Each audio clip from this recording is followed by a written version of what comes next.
Welcome to Acute Conversation, the official podcast of APTA Acute Care, where we share engaging conversations about acute care physical therapy so you can connect to your profession. I'm Ashley. And I'm Leo. Today we chat with Baird and Tito Castillo. They're both students who recently had clinical experiences in the acute care setting.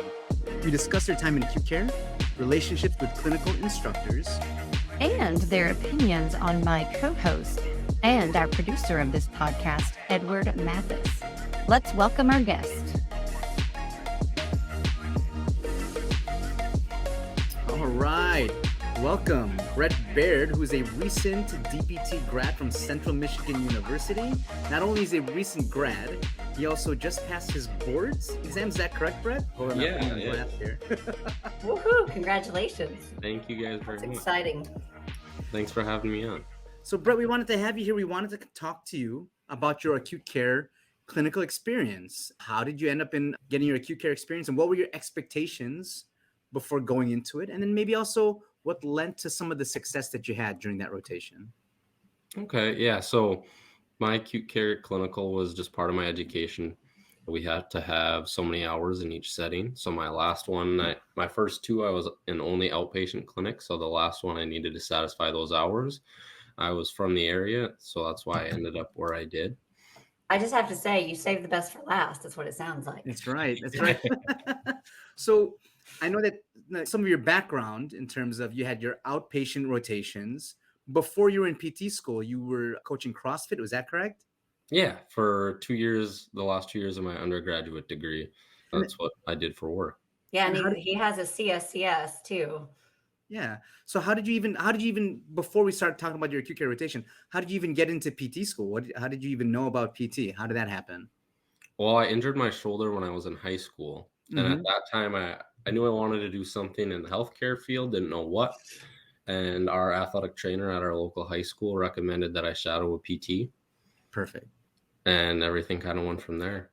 Kept shadowing, started reading books on it, and went to college with the idea that that's what I wanted to do. And it ended up working out. So before you went to PT school, before you started, did you even know what acute care physical therapy was? Hardly. I knew that PTs were kind of all over and that our scope was wide, but I didn't know that we did what we do in the hospital. No. Excellent. So I have a question. So I used to work as the assistant director of clinical education. So this is near and dear to my heart. I'm going to have a lot of questions, but you had your first two clinical experiences in the outpatient setting. And then that third clinical experience, that last one, you're expected to be entry level, yet you are dumped into an entirely different patient population and setting that's nothing like your first two. So what kind of expectations did you have for yourself going into that experience in acute care? Were you overwhelmed, or were you like, I got this? Like, what were you feeling and what were you expecting? Well, I had high expectations for myself because I thought I had done well on my other rotations, and I did well academically. So I didn't think I was going to struggle a lot, but I knew that there was going to be somewhat of a difficult transition. I didn't spend a lot of hours shadowing in the hospital, actually none. So I didn't really know what to expect. I learned a lot in school, so I was hopeful that I would be able to carry that into the hospital right away. But I was nervous just because I was already set up as an outpatient PT. I had a routine. Everything looks one way in the outpatient clinic, and that's what I was the most concerned about. And that was the hardest transition, was just learning how to practice, and which kind of seems like a completely different manner at times, at least. I was just going to say, for other students listening out there that might be going into an acute care clinical rotation that hasn't done it yet, can you share with them maybe some of your successes, but also what were the challenges for you? What were the biggest challenges that you had to overcome? I think a lot of the success that I had came from overcoming the challenges.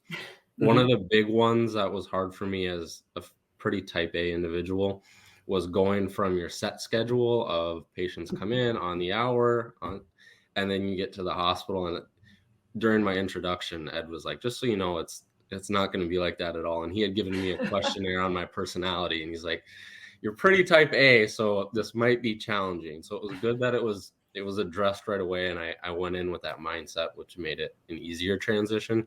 But it was hard when you're going from room to room, and some mornings you're just like, geez, nobody wants to work with me, right?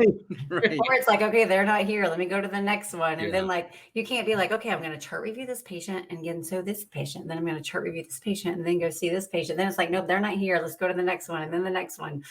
Yeah. I think that can be challenging for students. Yeah. And then the other big one for me was we learned a lot about the acute care setting, but we didn't have the lab set up where we got a lot of experience with the lines and the tubes. They were kind of makeshift. It wasn't real world and it wasn't that practical. So all of a sudden, when you're in the equipment closet trying to look for something, all this medical equipment is just going over your head, and everyone at the hospital knows everything. So they use abbreviations and they say things quick, and in the back of your mind, you're like, wait, what tube are they talking about? What devices? What language are they speaking right now? Yeah. So that was a transition. It was actually something that I recommended in the end of our program. Our program allowed us to give them feedback on what we would like to have changed for future classes. And that was something I recommended, that if they could get a day in a hospital's setting and actually put their hands on some of the different equipment and see it being used, so that they kind of internalize what it is used for. It's not just on a PowerPoint slide with a picture. You memorize what it's for the test, but it's completely different when you actually see it in use. Every item, for the most part, once I seen it once in a room with a patient, I knew what it was. I could describe it. I knew what it was used for, but it was just gaining that experience that took a lot of time. Yeah, get your hands on it. Right. You have to see it in context, right? Because if you just look at it on a slide, you're like, okay, yeah, that's what those are for. Nasal cannula goes in the nose, and yeah, they have to wear socks. But I remember being a student, also even as a new grad, like, where are the socks? I don't even know where the socks are. How do I get into the closet? The sock sizes is what got me. Oh yeah. You can't read them. I'm like going through the plastic trying to see, is it XL or is it bariatric? What size are these socks? And so many times I open them out of the package and it's like, oh, wrong size. This is not going to fit. So you got a collection of socks at home from the hospital that you use. Now, Brett, I'm going to ask you to be totally honest here, okay? Full disclosure, totally honest. Was there a part of you that was thinking before you went to this clinical rotation, like, all right, it's my last rotation. I have to get it done. Why don't I just get it done and I can mosey on back into outpatient? Kind of like, this is a mandatory thing, and I'll just put my head down and grind through it. How was that? What was your thought process before going into this acute care rotation? Yes and no. I know that my heart is an outpatient. So stop! Don't say that. No. What are you after this talking about? experience, We'll wrap it together. We'll wrap it together, though. With the job I actually just took, I will be covering every now and again weekends at the hospital. So Okay, there you go. After my experience, that's okay. I do enjoy it, and I could see myself working in acute care, but that's not the job that I took. It's not necessarily where I thought I was going to go. I did like it more than I anticipated. Great. But going in, I kind of anticipated it feeling like starting from scratch, and it did. I had the 2 outpatient clinical rotations under my belt, felt comfortable in that setting, and I kind of knew that it was going to be different enough that it would feel like starting from scratch. So I didn't have the idea in the back of my head that I was just going to put my head down and kind of grind through it, like you were kind of mentioning. It was an area that I knew I was going to have to work at. I also think it's really helpful for people who are working in outpatient. Correct me if I'm wrong, but I'm not wrong. But anyway, it's really helpful for people working in outpatient, especially like that are attached to a hospital system, to know what those patients went through, right? Like you can now visualize and know, like, okay, I know these patients had this surgery, or they had this experience. They were in bed maybe for multiple days. And so they're going to be weaker. Absolutely. So you kind of know where they're starting when they come to you, right? You know that kind of full spectrum and that full continuum. And I think it's helpful to have that knowledge at the very least. I totally agree. I thought you and were. Also just understanding the healthcare system in general, I think helps a lot. Yes. Ooh. Tell us about that. Yeah. Because you were in a rural kind of healthcare system, right? Yeah. What was that like? So just the big picture of healthcare in general, a hospital in general, I have very minor experiences. I broke my arm when I was in kindergarten. I got a couple of stitches. You know, I was in the hospital once or twice for family members or whatever, but you really don't see anything that goes on behind the scenes. And we all have all of these kind of preconceived notions of what actually does and doesn't go on there. And it's not like Grey's Anatomy. We'll say that. No. It's not like Grey's Anatomy or Dr. Well, House. sometimes, maybe sometimes.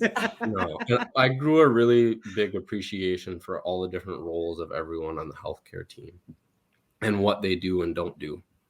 And a lot of the times I think that the difficulties that come with family members and patients comes from a disconnect with that understanding. And people sometimes think that, and one of the things that got me when I was in college is kind of being upset with the healthcare profession for not focusing on health. You know, it's medicine, but that is what medical doctors do, is prescribe medicine and help people that are diseased. They're not meant to spend days with you like physical therapists are to help you become healthier. They're there to help you with the disease. And I think that's a disconnect sometimes, but that is very insightful, honestly, and very true.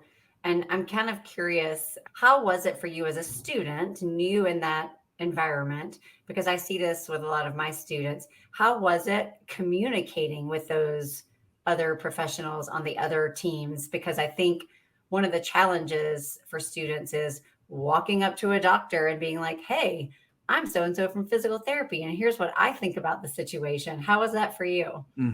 That's a great question. it's somewhat nerve-wracking at times, especially when there's some of the doctors, those physicians are just incredibly intelligent, and they're quick, and you don't want to stumble on your words and sound like you don't know what you're talking about or anything like that. But I had a really good experience. First couple times, a little bit nerve-wracking, but after that, all the physicians were very nice and very welcoming. They answered a bunch of my questions. We had random conversations here and there. It was a very good learning experience. And I would urge other PTs or students to just take a deep breath, try to relax, and just try to talk to them like a person. And I think that that will go a long ways with communicating with the physicians and then the rest of the healthcare team as well. But I think the physicians are the big one that probably gets more nerve-wracking than anything else. Most intimidating. Yeah. Yeah.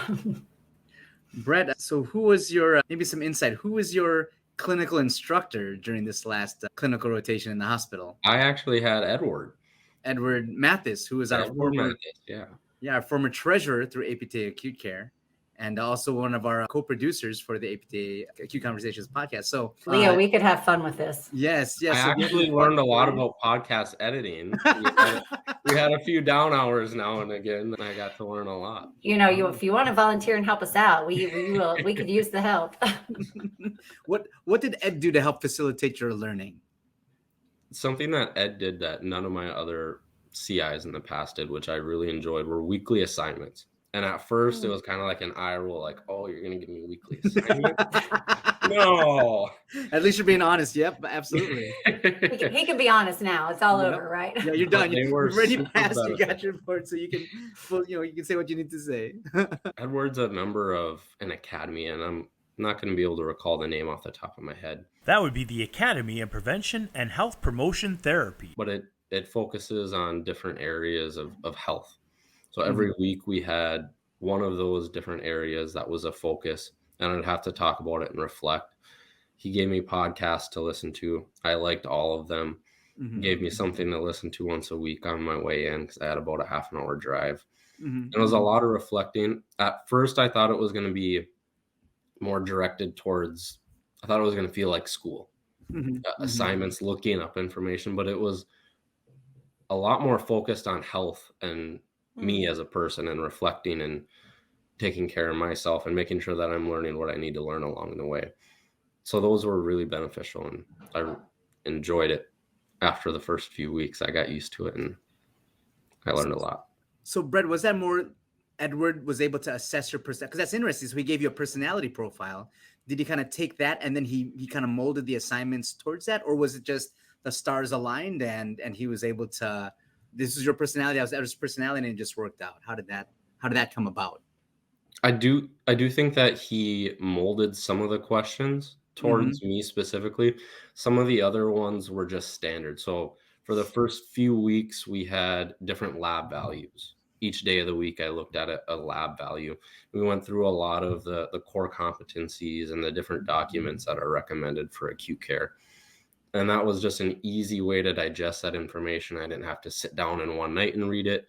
It was read this section, focus on this lab value, etc. This diagnoses. That was more in the beginning, and that I think was kind of copy and paste, which he would give every student. Yeah. More of the personal things, or like he asked me to write him a workout program. He found out that I coach CrossFit, and he's like, all right, this week I want you to write a week program for me. So that was one thing. Other things were the different podcasts were kind of geared towards things that he thought I would like. Gotcha. Did you get any of your patients to do any burpees or kipping pull-ups over in the acute care section with the CrossFit? No, maybe? Unfortunately not, no. Well, I'm curious. So since we're talking about clinical instructors, I think sounds like you had a great one, but not everyone does, right? Like, and I think a clinical instructor can make or break an experience for a student. So do you have any tips or recommendations for other students out there going into acute care that maybe are either in it and have a great or not so great CI, or that are about to go in it? Any tips for how to kind of like open that door of communication, or how to facilitate communication with their CI to make it a great experience? Because I think lots of times when there's not a great experience with your CI, the students are so intimidated and nervous to like approach that and to have that conversation to help them make it a better experience, because the CI is grading them. There's that fear of retaliation. And so how is that for you? And what recommendations would you have for other students? I will preference that I was very fortunate with all three of my CIs. So I don't have a lot of experience with bad CIs and working through those issues, but some of my friends did. I would say, in my experience, the biggest thing is just learning to communicate with them and build a relationship outside of just student and CI. If you can get to know each other a little bit more and be more personable, I think that kind of takes the edge off. And every time I've done that, and normally it takes a few weeks, I would say with all of my CIs, it takes a week or two to start feeling more comfortable with them. But you have a conversation here or there about things that are not physical therapy related. You get to know each other a little bit better and start to form a relationship. And then that just makes everything else go a lot smoother. You're more comfortable with each other. If there's a topic that you need to talk about that maybe you're not doing that well here or there, guards are less, they're not down, you're more friendly with each other, and it's easier to have those conversations, I think. Yeah, that's really good advice. So another question I have for you, this is more of a tips and recommendations as well. If you're looking back over your entire acute care experience, what would you say is the one biggest piece of advice you would give other students about going into an acute care experience? Or what was your biggest takeaway, one or the other? I think the biggest thing to focus on is just getting comfortable with the lines, the tubes, the rooms, and the setting in general. For me, practicing in the setting wasn't that difficult. There was a lot of things to learn once I got comfortable in the room. But when you're worried about things, you can't think, and then everything else just doesn't go well. Yeah. So that's, for me, that would be the biggest thing to focus on, is spending a lot of time being intentional with the room setup, the lines, those things, so that you can gain confidence right away. Yeah, that's good advice. I think that's great. I think it's time, Ashley, for our rapid responses. We're going to do a short round of rapid responses, Brett. Now, Brett, do you know what our rapid response round is like? Have you been privy to what we do here on the podcast, Acute Conversation? I've heard a couple of them, and you guys sent the one, so I tried to mentally prepare, but you don't know in the questions. It's pretty tough. Yeah, so we'll try to be quick. Yeah, you got to be quick. The first thing that comes to your mind, Brett, just spit it out. So oh boy, here I'll we start go. I'll start with the first question, Ashley, whenever you're ready. And go. Brett, what's your most favorite type of dessert? Cake. Cake, all right. Favorite way to exercise? A salt bite. What type of music do you have on your exercise playlist? 5 Finger Death Punch. Okay, cool. Are you a morning person or a night owl? Morning. What do you do to relax? Hang out with my fiance and my dog. Oh, Awesome. Favorite season? Fall. Okay. And that's time. So we have to ask you our final question. You work in acute care when fill in the blank. Bodily fluids and bad smells no longer bother you. Very Well, true. if you got to that point, I commend you because the smells still get to me. Yes. Very true. Awesome. Well, Brett, if anyone wants to reach out to you, is there somewhere they could find you? Yeah, I'm on Instagram. We can put it in the show notes. Yeah, and then they could always email me as well. Awesome. I thought it was Baird I Love Acute PT. Was that yours or was that somebody else? Maybe? No? Maybe that's my new account. Oh, okay, maybe it's a new one. I gotcha. Awesome. Well, Brett, thank you so much for taking the time and having a conversation with us today. Yeah, thanks for having me on.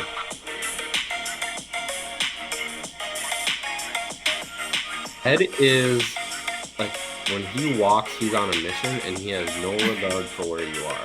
So he's like, okay, we gotta go check this. And I'll be like talking to a nurse or something, and all of a sudden Ed's gone. And it's just you're running down the hallway like, Ed, wait for me. You better have your running shoes then, right? Oh, He walks on a clip too. I love it. You're like, All right, so let me introduce Roberto Castillo, otherwise known as Tito Castillo, recent graduate from University of Illinois in Chicago's DPT program. He's a recent grad, class of 23. I've had the pleasure of being one of his instructors, and this class specifically I called my Michael Jordan class because class of 23. Tito is recently finished. He's graduated class and he's studying for the boards. Tito, welcome. Yeah, thank you guys for having me. just for reference, Michael Jordan did hail from North Carolina. I'm just saying. So there's a connection over here. Yes, absolutely. Welcome, Tito. We're happy to have you. Thank you. So Tito, let's start off with this. Let's maybe just establish where you're at right now. You just graduated. What are you up to nowadays? Now it's just a lot of studying. Yeah, just studying for the boards. I take them at the end of July, so just doing like some prep work in a book and doing some practice exams as much fun as that is. So Yeah, as fun as that is when you take those practice exams and you just get wrecked. You're like, oh, do I know anything? Did I graduate? They let me graduate? But those practice exams are set up so that you really kind of cover all your bases and you're prepped for the exam. So Tito, tell us a little bit about, first of all, during your didactic training in school, what was your first exposure to what acute care is? Because I'm assuming that before you even came into PT school, you probably had very little, if any, knowledge of what acute care physical therapy was like. So talk to me about your first kind of exposure to acute care PT. Oh, yeah, because did you start during COVID probably? yeah. So Oh, unfortunately, yeah. Okay. All right. I'm curious to hear this. Yeah, tell us about that. So a lot of the exposure just came from classes, really, of just kind of the didactic work of learning different diagnoses and how to respond, and then we got into kind of more of like the technology aspect, or like just knowing like patient interactions and situations, and that's really what I remember. And then we did some kind of those in-person classes when we could. As you mentioned, we had the COVID, like we had the greater COVID restrictions, and we did just kind of responded to different situations. A lot of it, as you know, from multiple programs, was responding to classmates. So that was the challenge part of like applying that to how it actually looks like. So before you started, did you even know what acute PT was? Before you started, even before, like when you were applying to PT programs, Did you considering you're a physical therapist? Right. Did you have any observation experiences in acute care? Because I know a lot of students don't always get that chance. Exactly. Yeah, so mine was pretty limited. I volunteered at Shirley Ryan, but that's more acute rehab, so I didn't really see like the acute care side. That's kind of more separate. So yeah, very limited. So I remember just in that first year being really confused, even as to like the difference between acute care, acute rehab, subacute, skilled nursing, et cetera, et cetera. So when you came into PT school, were you like, I want to be a sports PT or I want to be a peds PT? Did you know what kind of PT you wanted to be? Or were you just kind of like, I'll figure it out as I take all these classes? Yeah, I think it was more of like the figure it out. I think I knew that I did well with the geriatric population, surprisingly, but I didn't have like a certain setting in mind. I had worked in ortho. So that's all my brain was wrapped around. So tell us where your acute care clinical experiences were. And then I would also love to know your rationale because a lot of students, like as they're preparing to match to clinical sites and as they're thinking about like where they want to go, what was your reasoning process in selecting the ones you did? Yeah. So the first acute care experience I had was at Rush University Medical Center here in Chicago.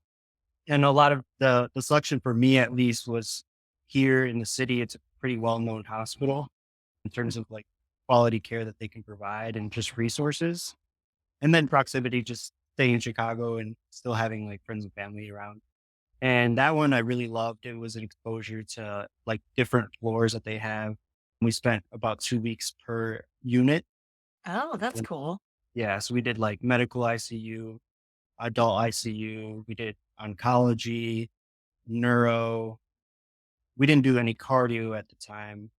And then ortho in different settings as well on top of that. So let me stop you. This is Mhm. fascinating to me that you were able to spend like a couple different weeks on all these different services. Cause I feel like when students go to sites, they're with a therapist, and maybe if it's a large hospital, they're like on one service the whole time. Or if it's a smaller community hospital, they're seeing kind of a lot of different things. But I'm curious from a student perspective, when you were going 2 weeks here and 2 weeks there, and did you ever really feel like you got competent in any one area? Or was it mostly just like an exposure clinical for you? And you're like, I don't have to get entry level this time, so it's okay. I think a little bit of both. It was the exposure I actually really enjoyed, like retrospectively kind of looking back on that. But I think it was tough because as we're becoming more confident, like within like 2 weeks that we're there, it feels really good. And then it's like time to switch. So I enjoyed it, but I definitely wish, in a different world, I had like double the time in each place. Absolutely. So that was your first one. That was your Mhm. first clinical rotation. And shout out to the therapists over at Rush Hospital and doing a fantastic job in the CIs that you were exposed to, because I think from when I remember, you had a fantastic experience over there. Mhm. So, and Tito, you're a rare case where you're a student that's gotten two exposures to the acute care setting. Can you tell us about the second clinical rotation that you had? Yeah. So I really enjoyed my first acute care rotation. And I think while I was in that is when we were selecting our third and final one. So I wanted a little bit of, branching out and enjoying my experience, but also still touching on acute care. So I went to Hawaii Veterans Memorial Hospital in Kauai, which is like an island in Hawaii, if some people are unfamiliar, but I don't know why you would want to go to Hawaii. I Yeah. mean, It that was the sounds acute care. awful. It was because of the acute care, not because it was in Hawaii. yeah, Really? Not because of the beautiful beaches, just because of the cute here. I love it. Exactly. yeah. So that one was also really great. It was a very different experience in the sense that, so it was both acute care and they had something called like a swing bed system. So if patients needed longer rehab, they would swing to skilled nursing. So we could have Mhm. them for like, as long as we needed, like up to, a few weeks, depending on insurance. But that one it just exposed me to like a different aspect of acute care that had to do with a lot more with like how to coordinate interprofessionally and then dealing with, at least on where I was, there's less resources, just more poverty. And just being on an island, there's less that people have access to. So it brought on kind of more of the people skills as well. And just like communication was like the biggest thing there too. Interesting. So tell me, talked about the fact that you were in the ICU for a little bit. And then you also talked about like the difference between the two experiences. I would love to just know kind of overall, like your first exposure to lines and leads and tubes and just the complexity of the environment. And how did your comfort level and your confidence change over time with all of that going from like one setting to another setting and really two different systems as well? Well, luckily, I will say I give a lot of credit to my like first two clinical instructors at Rush. They did a really good job at helping us increase in comfort with that. So like walking into that first, like our first patient and seeing all the lines and tubes was really intimidating, honestly. Even with practice in school, it's like it doesn't prepare you for Hmm. fully for like being afraid that, hey, this actually could pull out, this line could pull out, or I need to like be more aware of this. So they just did like a really good job at making sure we were aware and like kind of stopped us before we did things to kind of get us thinking about what's missing and what we need to still address before movement happens. So yeah, with that, it definitely helped. And then like I mentioned, by the end of like those 2 week little rotations, like I felt a lot more comfortable, and then the student that I shared the clinical with as well too. That's fantastic. And so Ashley has a lot of experience working in clinical education. So it's always great to hear what did CIs do out there, especially working in acute care, that help facilitate your learning, right? So part of it is just kind of titrating the complexity level, getting you ramped up and stepping in right where you needed help. So that kind of helped out. What were some other things that your CIs, whether it was during your clinical at Rush or even the one that was in Hawaii, share with us? Because I think the audience would love to hear, especially for those CIs that are out there. What are some things that the CIs, your clinical instructors, did that help facilitate your learning? And this can be specific to acute care, but even just in general, what are some things that aided in your education? Well, I know it can be personalized per student, but I think for me, what I really saw that helped both me and my classmate was feedback, both like positive and then like I wouldn't say negative feedback necessarily, but like Constructive. constructive. Yeah. That definitely helped the most. The positive, obviously helped like building your confidence as a therapist and knowing that even though you're a student, you still know what you're doing to some extent. And the constructive feedback to like obviously continue to learn and grow throughout the clinical, and just having that so that I can continue to apply later and later on. I love that you brought up the importance of positive feedback because I think sometimes people forget how important that is to a student. Because I'm sure there were many times you went into a room and were like, okay, let me try something. Let's see if I can figure this out on my own.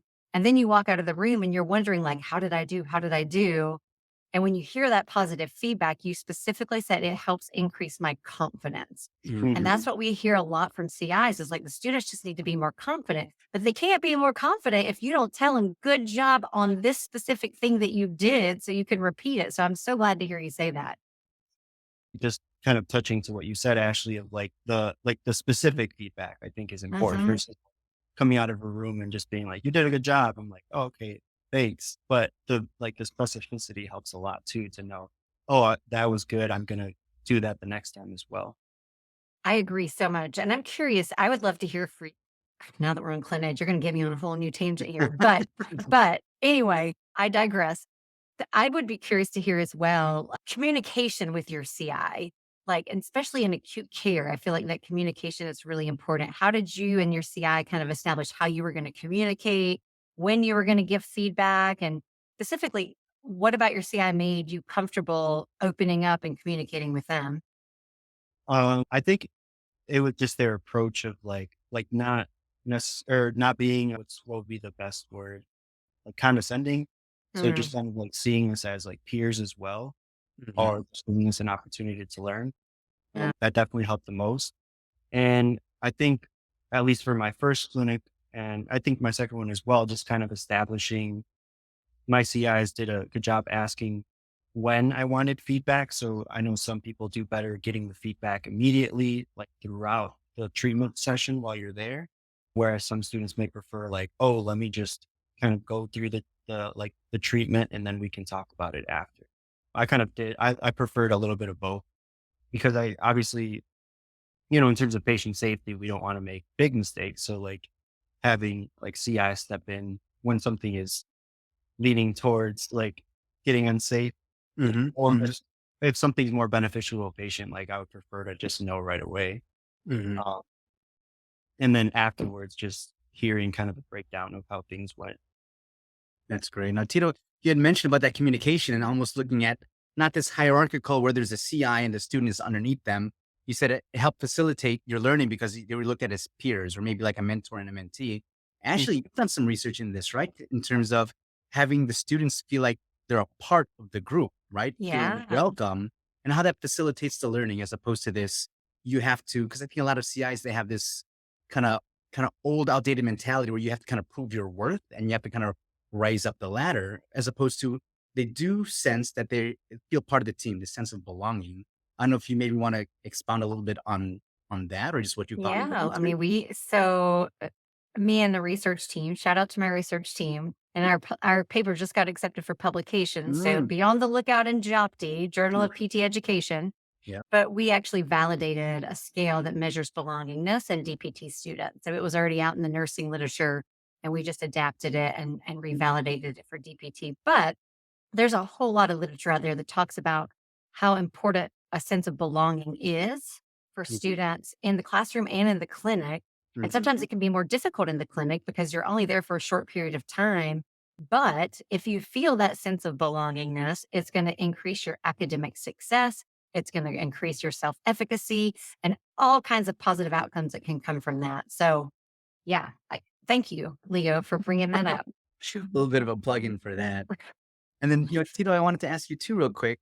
So we talked about from the clinical instructors, but what would you say to some of the students out there in our audience that are listening, going into an acute care rotation? What are some tips that you would give them to kind of help them have a successful clinical rotation, whether that's interaction with their CI, interaction with their patients? What are some of the things that really helped you out? And what's advice you can give them to those students that are embarking on that acute care rotation? I mean, I don't know if you already heard in the way that I'm kind of presenting it, but definitely asking questions is the biggest. I think as students, we tend to feel like embarrassed or even like kind of ashamed that we don't know certain things or that certain things aren't coming to mind right away. So just asking, because like, why not? And they could always open up the conversation for a CI to be like, hey, like you should know this. Well, you should spend some time reviewing. So like asking questions for sure. And then I would say in terms of like patient interactions, just being patient. I think every single patient is going to be different. So giving them the time to kind of hear where you're coming from, because I think as a student, not every patient would be super excited to be working with somebody that is wearing, a little student badge. Yeah. So I know kind of ties in a little bit to the like feeling like you fit in, but I think being inviting and welcoming and yeah, like I mentioned, patient people. Awesome. Yeah, I think students being able to hear that advice is important. And I feel like you're touching on so many things that I would comment on too, like the fact that to ask questions, right? Like I think students expect to go out there and they're just going to know how to do it because, oh, I had all these classes. I should be able to just go out there and apply it. But it's not easy, and it's okay to not to know, right? It's okay to need practice. It is okay to make mistakes. And I'm so glad to hear you say that. And I would just say too, this is more of me just going on than asking a question, but for students who don't have that great relationship with their CI, like maybe coming out of the room and you're not getting that positive feedback that you need to hear, that's a great time to ask a question and be like, hey, I tried out this exercise with the patient, but I wasn't sure if that was, the right choice or the best choice. What do you think about that? Is that what you would have chosen? Like being able to ask questions like that is important too. So last question for you, any tips for maybe students who don't have that same relationship that you had with your CI? I don't know what your other relationships with your CIs were like, but any tips for them who maybe are out there struggling right now in their clinical experiences or maybe struggling? Yeah, I mean, I was pretty fortunate to have great CIs in all my clinicals. That's a little tough, but I think the biggest thing is also just like throughout your clinical, like spending time just getting to know your CI, like just as a person versus just seeing them as like, oh, somebody who's over me and like here to like grade me and making sure that I get entry, but just kind of allowing yourself to be a part of the community at whatever like clinical site you are at. And then if it gets to the point where like your communication isn't going as well as you want it to, like inviting or like asking like a third party, typically, everybody has like an assigned professors that can kind of mediate that conversation between CI and student. Yeah, that's great. And I would also advocate for reaching out to your director of clinical education too, because they can help a lot. But I just have to ask before we do our rapid responses, I'm not going to say when you pass your boards in July, are you going to be looking for jobs in acute care?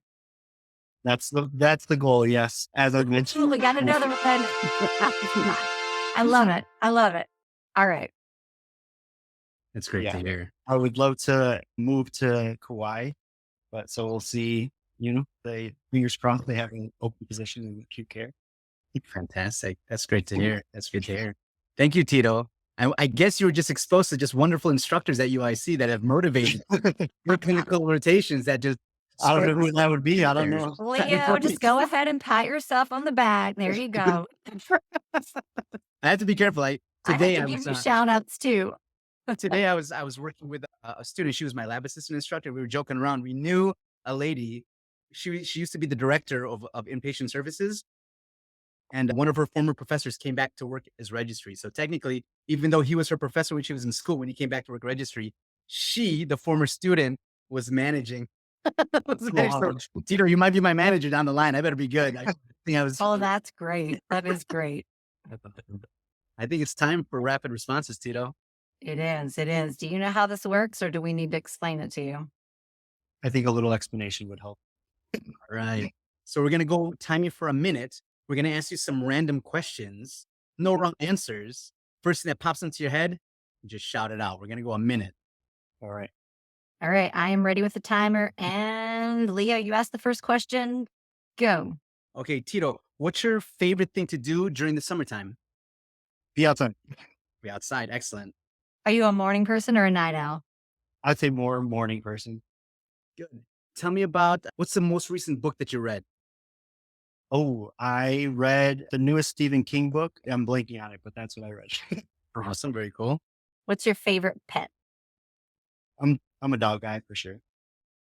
Tito, if somebody was going to play you in the movie, in the Tito Castillo movie biopic, who would play you? Not because we look alike. It's just the first thing that came to mind. Timothy Chalamet. Okay. What's your favorite color of scrubs? Blue, navy blue. Tito, describe your perfect pizza. Ooh, I would say veggie with pepperoni. Okay, fantastic. Okay, and we only have 2 seconds left, so we have to ask you this. You know you work in acute care when, fill in the blank.